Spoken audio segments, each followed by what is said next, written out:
All right, guys, I just wanted to kind of go through some of the potential Cinderella teams we might see in the tournament. I'll probably do an official video on upset teams once we get the brackets. It'll be a lot easier to do because I'll know who these teams are matched up against, but I just kind of want to talk about the way things are trending in terms of the NCAA bracket, which mid-majors are loved, which teams, maybe a 13 seed has a chance to upset a 4 seed. What are the teams I'm looking at? So the first thing we're going to look at is the bracket matrix and the overall seeding and kind of talk about the 12 seeds because there is going to be a ton of people picking a lot of 12 seeds to upset 5 seeds. You have a team like Charleston, who is 31-3 right now. Oral Roberts is on maybe a 20-game win streak. And Drake is playing really well. They just won. All those 3 teams are guaranteed into the tournament.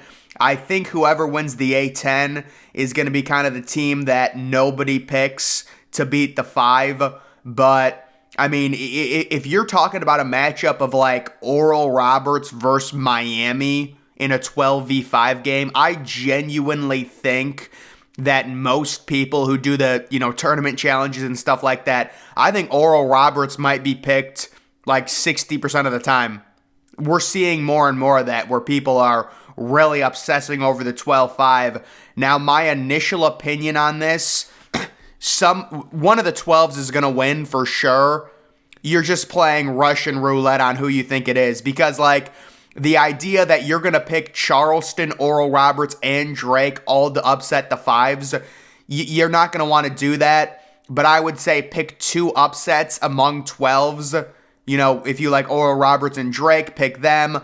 Personally, I'll just tell you right now, I will probably, if Miami is a 5 seed, I will probably be picking whoever is facing Miami unless it's coming from the A10. If it's VCU versus Miami, that is nightmare scenario for me. But if it's Drake versus Miami, I'll pick Drake. If it's Oral Roberts versus Miami, I'll pick Oral Roberts. So it just really depends who the 5 seeds are, but I will probably be picking 2 12 seeds to beat 5 seeds and then have 2 5 seeds win just to kind of balance the bracket. Looking at the 13 seeds, Toledo is very dangerous. They still have to win. They still have to beat Kent State. But if Toledo gets in as the auto bid from the MAC, I'm going to show people they're very dangerous offensively. Utah Valley, I'm not even sure Utah Valley is going to get in. It might be Sam Houston State, who's actually the 1 seed in that conference tournament. If Utah Valley makes it, I'm not interested in picking them. Looking at their profile, they seem like a one and done. You've got Yale. Looking at Yale's profile, I'm going to probably stay away from them unless they get Virginia in round 1. And then Iona, the last 13 seed. Iona's piled up a lot of wins in the Metro, but depends on who they face, I guess. If they get Virginia, I might be interested. Virginia is a team I think could get upset if they're a 4 seed facing a 13. But Virginia might actually drop down to a 5. I guess we'll see. The 14 seeds, Louisiana, I'm not interested in picking them. Furman, a little intriguing, but looking at their metrics, not really interested. Not interested in UC Irvine. Kennesaw State probably should be a 15 seed. We'll see who they face, but, normally when it comes to the strategy behind picking 14 over 3s, if you do it, you're going to only want to do one of them. It's just very unrealistic to expect 2 14 seeds in the same tournament to beat 3 seeds. So I personally might have all the 14 seeds going 0-4 if those are the actual 14 seeds. We'll see. And then you get the rare 15v2 upset. I do have to tell people with St. Peter's last year, it's a luck of the draw. I mean, St. Peter's had no metrics that showed they had any sort of chance to go to the Sweet 16. They were not this elite offensive team with really bad defense. They were not an elite defensive team with really bad offense. They just had no metrics. And I actually called St. Peter's the worst 15 seed in the bracket last year, and people trolled me for it. And I deserved it. I did. I'm not going to lie. But taking a look at the 15 seeds, I kind of have a weird obsession with Colgate. I seem to always pick Colgate, not the toothpaste, the team. I don't even know if I have Colgate. You know what? Is Colgate the main brand of toothpaste, maybe? I don't know, but yeah, Colgate is a 15 seed. They intrigue me, certainly. We'll have to see if they face a team like Arizona. Not saying I would pick them, but, imagine Kansas. I don't think Kansas State's going to be a 2 seed, but if they were, Montana State, I'm not interested. Vermont's a good team, but I probably would not pick them to upset a 2 seed. And then UNC Asheville, they're basically an extension 16 seed. I mean, they're this year's St. Peter's, so maybe I should pick them, but UNC Asheville probably should be a 16 seed. And then obviously, we're not picking any of the 16 seeds. I would love to see a 16 seed upset a 1 seed. I think it's great, even though I'm not picking it. But, in terms of all those teams, yeah, none of those teams are going to win. And then taking a look at a little bit more of a deep dive into this is the mid-major rankings. So they include Gonzaga. Yeah, I mean, I think you should include Gonzaga, but a lot of people they don't like Gonzaga being included in the mid-major. So St. Mary's at number 8. I'm really down on St. Mary's right now. I could see St. Mary's losing before the Sweet 16. They're going to be a 5 seed probably. If I was a 12, I would not want to face them, but if they are a 5 seed and they face a team like Drake, there's going to be a lot of people picking Drake. That would be I think St. Mary's is pretty much guaranteed a 5 seed, which is not good news for me because we'll have to see. But right now, St. Mary's is trending down, and if they get one of these 12 seeds, it's going to be tough. San Diego State at number 9. Well, I guess we'll talk about Gonzaga. Gonzaga, I'm very high on Gonzaga, at least going to the Sweet 16. They do have a major wart. They're 83rd in terms of defense, so that's tough to get past in terms of them. It basically makes them impossible to pick to go to the Final Four with defensive metrics like that. San Diego State, I'm not touching with a 10-foot pole. I do not trust their offense. Utah State, they're on the bubble right now. We'll see if they make it. Boise State, I probably won't have in the Sweet 16. Florida Atlantic, they're kind of getting screwed. So they're actually so good, they're probably going to be an 8 or a 9 seed, which means they have to face a 1 seed in the second round. So it's very hard for Florida Atlantic. Liberty is going to be in the NIT, surprisingly enough. There's Drake at 42. New Mexico, they may or may not make it. They have a good offense. We'll see. North Texas is a really intriguing team. They are going to frustrate the heck out of someone if they make the tournament. But they probably have to beat Florida Atlantic to actually get an auto bid and win the Conference USA. They have the slowest pace out of anyone in all of college basketball. They are a very annoying team to face. Nevada at 57, they're on the bubble. We'll see, but I think they're in right now. UAB at 58, they have to win their conference tournament to get in. Dayton's got to win the A10. Oral Roberts, they're 30-4 right now. They just won the Summit League they're in. Sam Houston State, they're really good defensively. Iona, 24-7, that's not super impressive with how bad the Metro is. Charleston at 31-3. And then VCU, they're going to have to win their conference to get in. Now, taking a look at some teams, this is Drake. They're ranked 42nd right now. You can see their overall numbers on the left, 67th best offense, 40th best defense.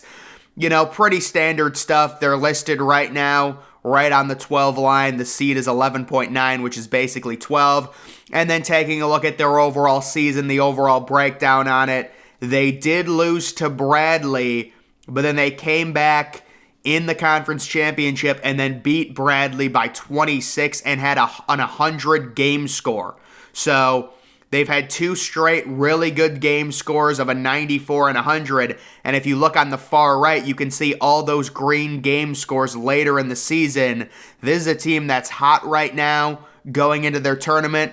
Their offensive profile, it looks like they've got 2 offensive players, significantly above average, and then another player that's decent. So, yeah, this Drake team is coming in hot. They definitely will be a very popular 12v5 pick depending on who they face. Next, looking at Oral Roberts, 30-4 right now. Taking a look at their overall numbers, really good offensive team. 34th in terms of that, outside of the top 100 in terms of defense. It matters, but in terms of like a one-game upset potential, that's not going to be a huge determining factor. Looks like they have a terrible free throw rate on offense and a really good defensive free throw rate. So not a lot of free throws being shot with Oral Roberts. You can see the overall metrics, the overall statistics. What is that, 20 straight wins? They did lose to New Mexico by 7 points in a non-conference game in early January, but other than that, they've won a lot of games. Their overall game scores have not been crazy, but they did just beat North Dakota State, and they had a game score of 99 on that. They crushed North Dakota State in a very easy Summit League championship game and had a really good offensive output and a good defensive performance. Taking a look, they have one star player who's got a PRPG above 5. He is a senior. I remember him when he faced Ohio State. Other than that, they really don't have a lot going on in terms of their offense. But you take a look at that overall offensive rating. They have 5 players with a significantly above average offensive rating. This team is potent. They can shoot. And they're going to be a team that a lot of people pick. The next team I wanted to look at, Sam Houston State, who could be a very frustrating team if they get an auto bid as a 13 seed facing a 4th seed like Virginia. They're 24-6. You take a look at their overall metrics. They have a bad offense, but a really good defense. They are 13th in the country in terms of defense. In their last 10 games, they are 4th in the country in defense. Sam Houston State, right now it gives them a 45% chance of making the tournament, and it has them as a 12 seed. So I think they'll be a 13, though. I believe if they win, they'll be a 13. Taking a look at their overall schedule, you can see, what are they, 11-1 in their last 12 games. Look at that bottom right. You can see all that green. That's a good game score. Their past 6 or 7 games, they've had positive green game scores. That's something that you really want. And then looking at their overall offensive output, not much there at all. So this is a defensive-minded team. This is a team that wants to play low-scoring games.